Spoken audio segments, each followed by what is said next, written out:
Thank you, Shara, for that energetic and also very timely and relevant speech, reminding us all of our responsibilities postgraduate students. And thank you as well to the rest of the RC for all your hard work and dedication for the past year. So, Shijin, let me ask you, this is your second year at Hong Kong U, right? Yeah. How has postgraduate studies been like for you? I think postgraduate student life is both enjoyable, rewarding. But at times I feel very stressful and tiring. So in my undergraduate days, I received training in design drawing. But the postgraduate research requires me to learn a lot of theories and methods, and these are new challenges for me. I get what you mean. As an arts major, I may not have laboratories, but I have tons of books to read and lots of films to watch. Postgraduate student life indeed has its ups and downs. And to tell us more about it, we have an honored guest tonight who has been there and who will definitely provide us with meaningful life lessons. Yes, indeed. May we now first call back to the stage our Master of the House, Dr. Lee, to formally introduce our guest speaker, please.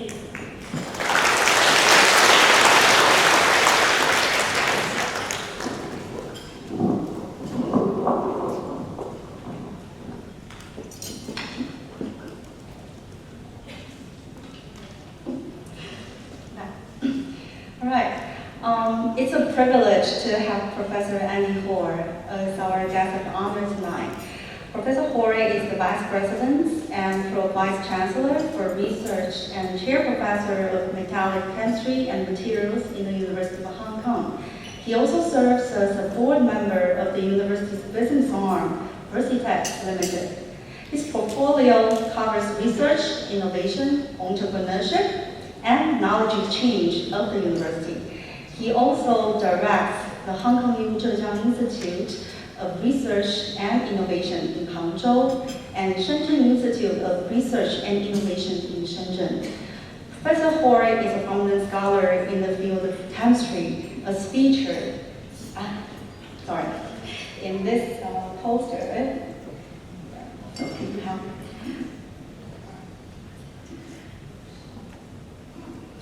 And he has received numerous awards and recognitions, such as Fellow of the Royal Society of Chemistry and Fellow of the European Academy of Sciences.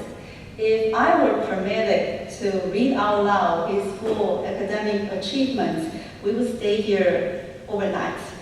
I know you don't mind, but why not just take a ride on the time machine with Professor Hoare back to his postgraduate student life at the University of Oxford? Ladies and gentlemen, please join me in welcoming Professor Andy Hoare.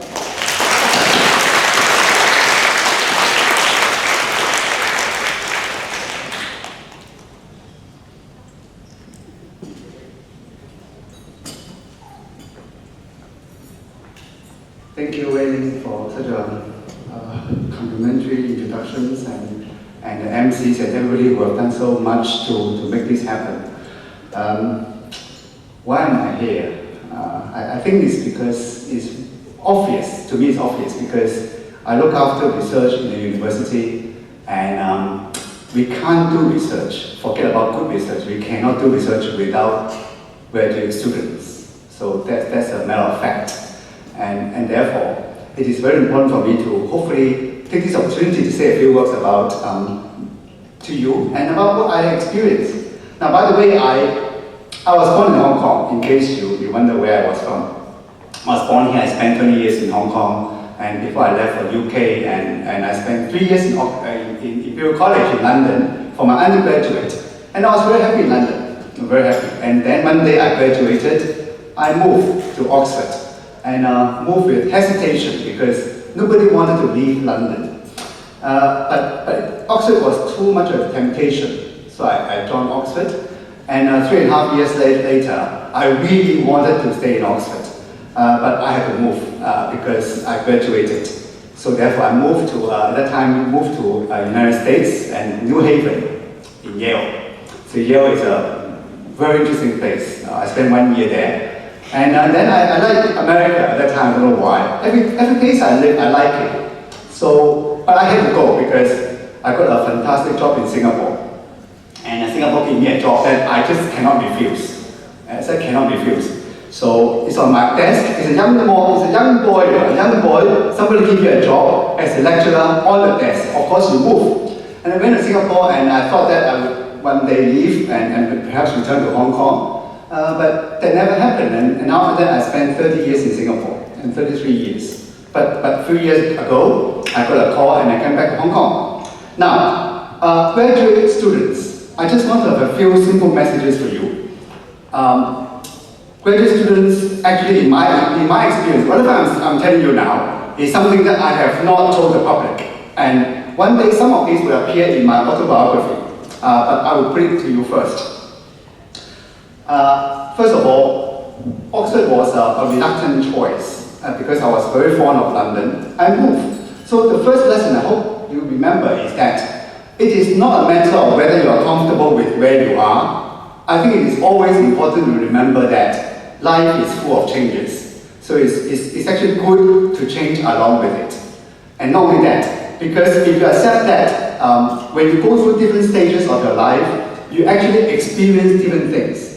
Why force yourself to stay in a particular place, no matter how wonderful it is? When I went to Oxford, it was a very different environment because Imperial College, in case you don't know, was absolutely cutthroat.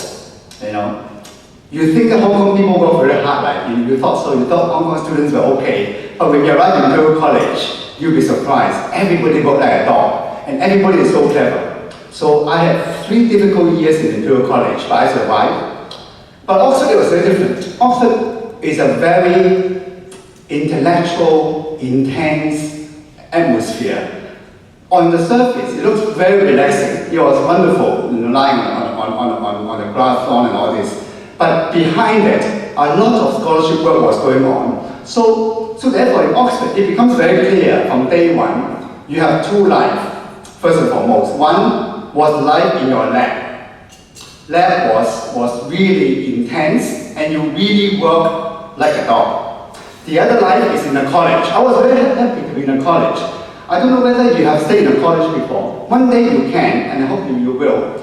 Because in a college, it is a college atmosphere. You are interacting with tutors all the time, undergraduates, fellow graduates, and academics. So it's the sort of family that you cannot find elsewhere. And perhaps that remind me of something what you're experiencing. I think this is extremely important because you begin to feel that after a hard day in the lab, no matter what the problems are, you leave it behind. It's not easy, but you leave it behind. But you come back to the college, then you feel that you're joining a family. I hope you have this because this is an extremely important de-stress mechanism.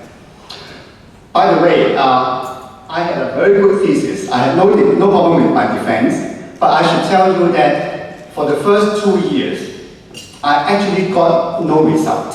It was so worrying. Because, I don't know, for those of you who are in experimental science or engineering or medicine, when you work day and night in a lab, you try everything possible, but nothing worked. Can you imagine? That's after 2 years, no exaggeration. That was very tough. That must be the toughest part of my life. So, all sorts of thoughts went through my mind. I didn't think of committing suicide, but I was thinking about what am I going to do after 2 years, right? But anyway, the lesson is that at that time I persist. I didn't give up. I persist, and I try things I didn't think about trying, but just give it a go. And the whole thing turned upside down, and everything comes up. In fact, my last year, my 3rd year in Oxford, I got 80% of the result. So my lesson to you, if you are struggling for results, please stay calm. No matter what, if you persist enough, if you seek help, if you are clever enough, if you are resilient, it will come through. And number 2, in today's environment, in my days, everybody was looking for results.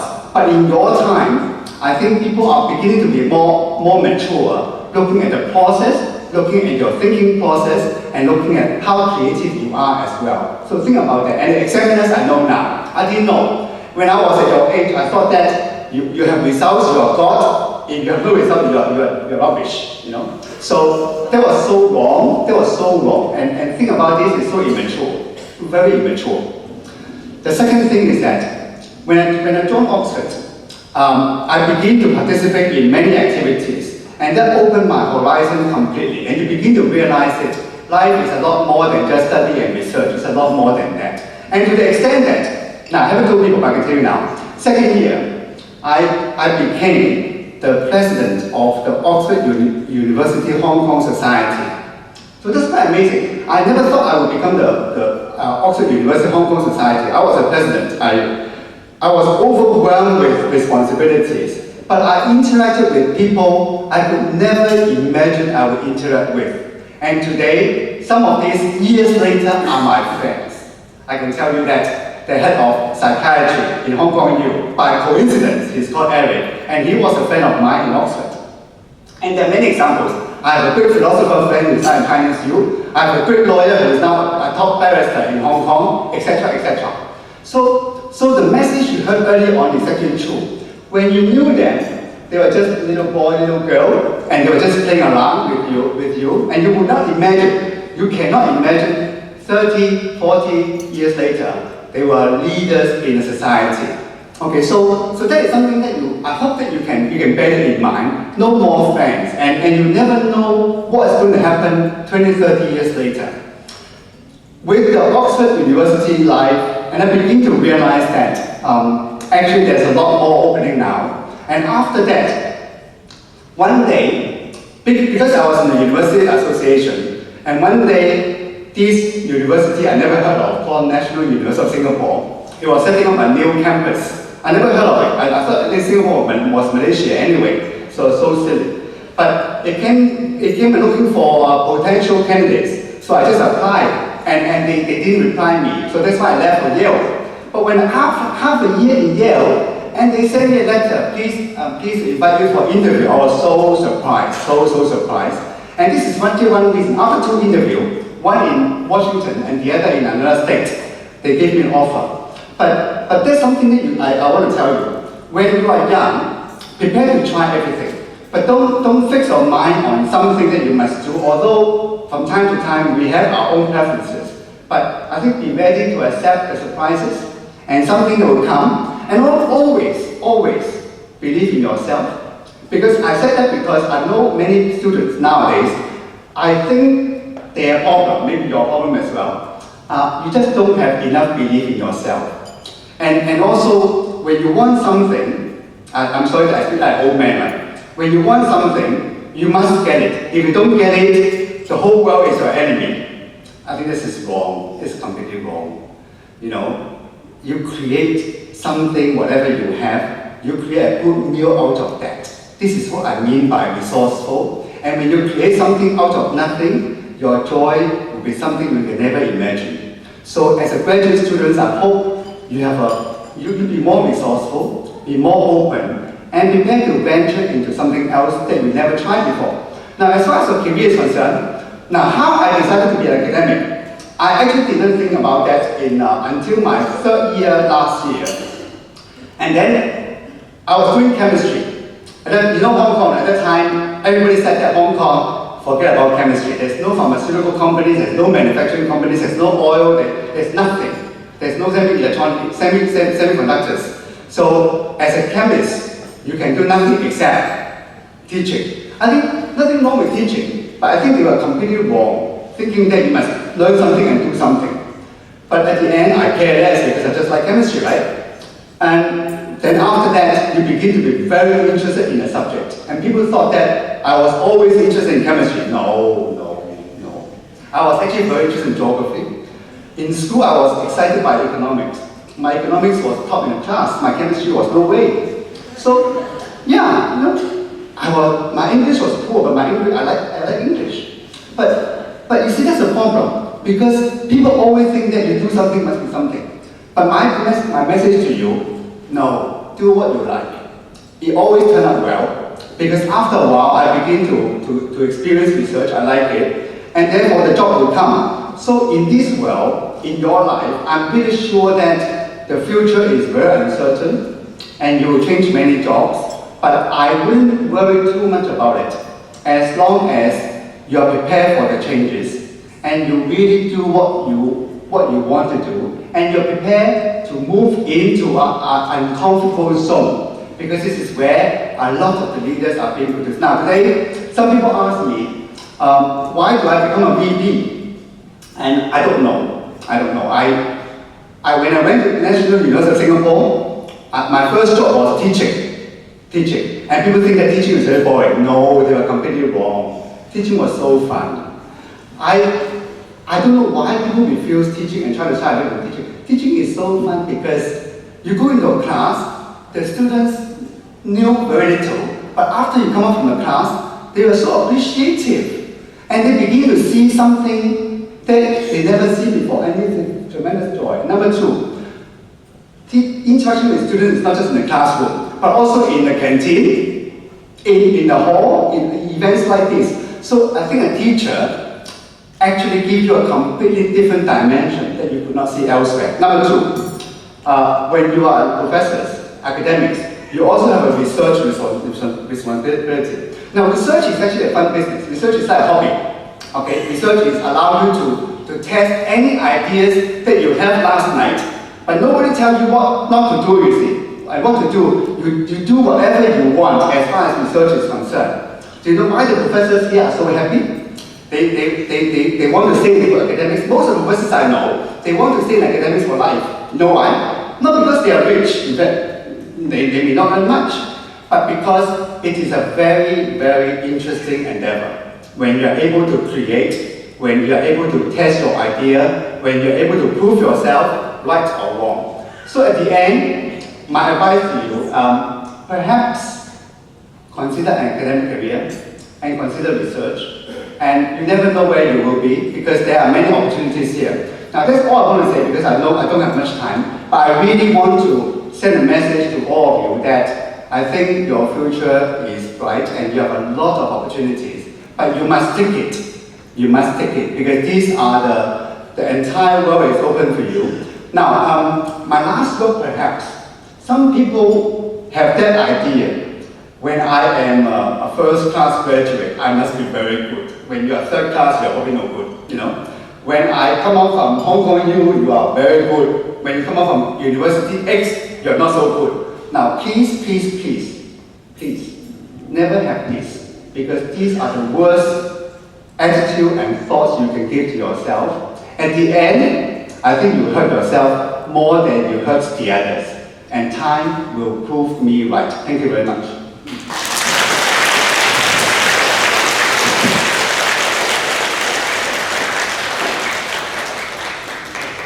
Thank you very much, Mr. Paul, for those insightful words of wisdom. And I'm certain that we will remember and be encouraged by your message, the inspiring message, in the many years to come after we finish our studies at Hong Kong U and apply our knowledge for the betterment of our society. Thank you very much. Absolutely. There are many things we can get from that speech, and I actually took down notes.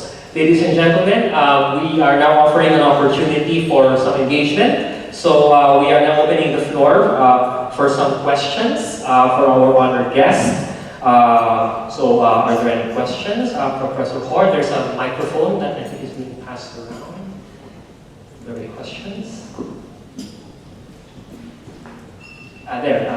So if you have a question, please raise your hand, and then a microphone will be passed on to you. Sure, yes. Okay. Yeah, hi. Thanks a lot for your speech. It was very insightful. I do think that a lot of us have trouble embracing change. So that was very interesting. My questions are not very in-depth. I'm just curious. So you've lived in a few different places, right? So the first question is, which place had the worst bureaucracy? What's that? Which place had the first bureaucracy? Because you've worked in a few different places. Bureaucracy. Yeah. The second one is, if you had to pick one item from each country that you've lived in, which one would it be? So like food from Singapore, weather from the US, what would your preferences be? No, let me say that. I think bureaucracy is something that you experience almost in every place. Okay, let me say that, it's every place. But some sort of bureaucracy is meant to make sure that you have a system. You have a system, you have a process, you have a procedure, you have a counterbalance. So actually a certain level, allow me to say that, a certain level of this sort of bureaucracy is actually beneficial. But the problem is that some people assume that bureaucracy is always good, and therefore multiply, and everything must have instead of 2 steps, go through 3 steps, instead of 1 person checking, go through 2, 3 people checking. So there's no end, right? So when you do that, I think you're gone overboard.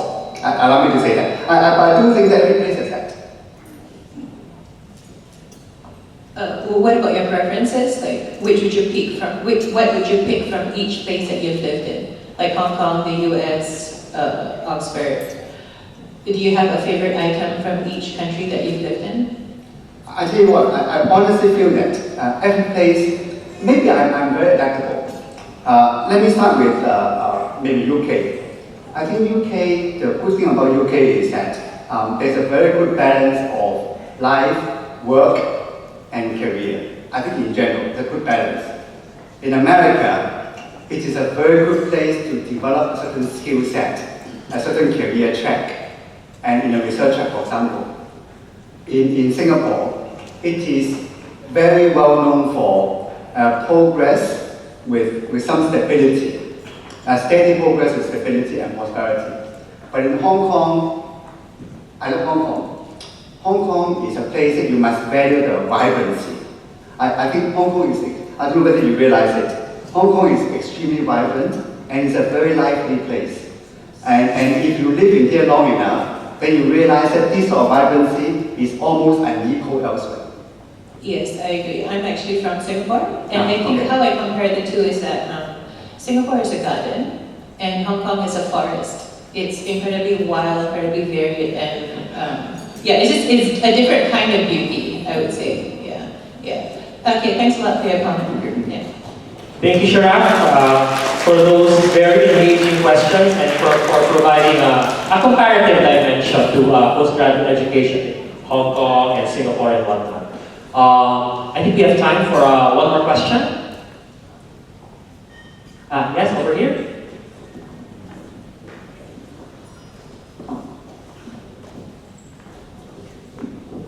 Thank you, Professor, for your speech. I'm quite inspired by your speech about how to pursue the dreams to stay in the academics. So, as a RPG student who has the intention to stay in the academic circle, I'm very curious about from the point of the university, what is the right way to cultivate a doctor? Like nowadays, I think when you want to stay in the university, when you want to find a job, they value papers a lot. They emphasize the number of papers. So how do you think about this situation, and how do students should respond to it? Now let me say a few words here. I said that you should consider academics, but I didn't say that you only consider academics as your only choice. There's a difference here. Because why I said that is because I know some of you actually like to be academic, but are fearful that you're not good enough, or there are not enough opportunities, etc. So I'm trying to dispel that. I'm trying to tell you that please don't have that sort of feeling, because if you have confidence in yourself, actually you can create a path to academics. Okay, that's number one. Number two is that actually today, I don't know whether you realize, you are very lucky. You look at Hong Kong alone, you have 8 plus n number of universities and higher institutions. In my days, do you know how many? If you can't get into Hong Kong U and China C, you can forget it, you see. So there are already many opportunities today, just in Hong Kong, forget about the rest. And don't forget today, apart from universities, there are many research opportunities, research institute, science park, etc. So when you come out from the graduate school and postdoc, actually I'm pretty sure if you want to stay in academics or research, there will be enough opportunities for you. So don't dismiss that. That's what I'm trying to say. And also, we are building the industry here. Please keep the options open. The industry is a very vibrant place as well. Now, going back to your point on the sort of paper, also, in the past, it's probably true that when you have 10 papers, it's better than when you have 8 papers, when you have 6 papers. People nowadays are a lot more intelligent. They look at a few things. They look at what else do you have apart from papers. I will ask the same question. If I have professors all the time, I ask, okay, don't forget, many of you are working under supervisors. When you have 10 papers, you think you are very good, right? But in my mind, maybe your boss is very good, may not be you, So yeah, now I'm not trying to be mean, but I'm trying to tell you how interviewers think.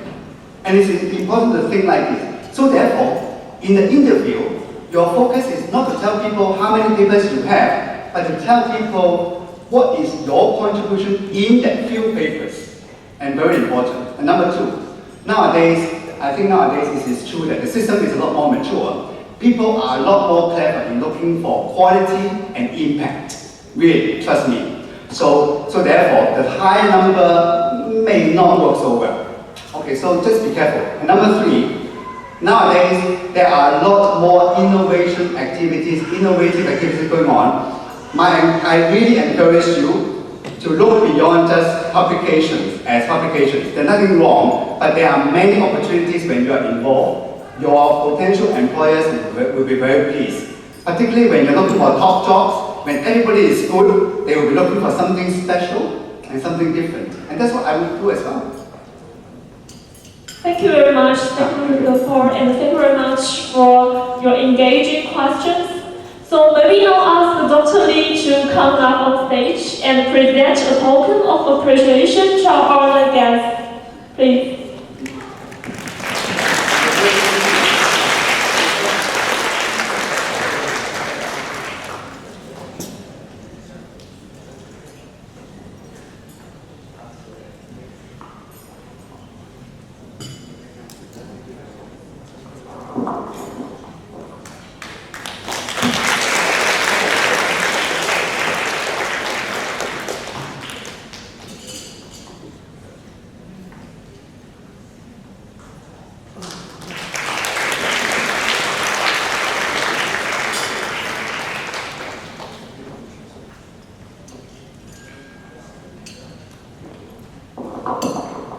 Thank you once more, Professor Hoare. Dear guests and fellow residents, it is now time for another exciting and anticipated part of our program. It is time for dinner.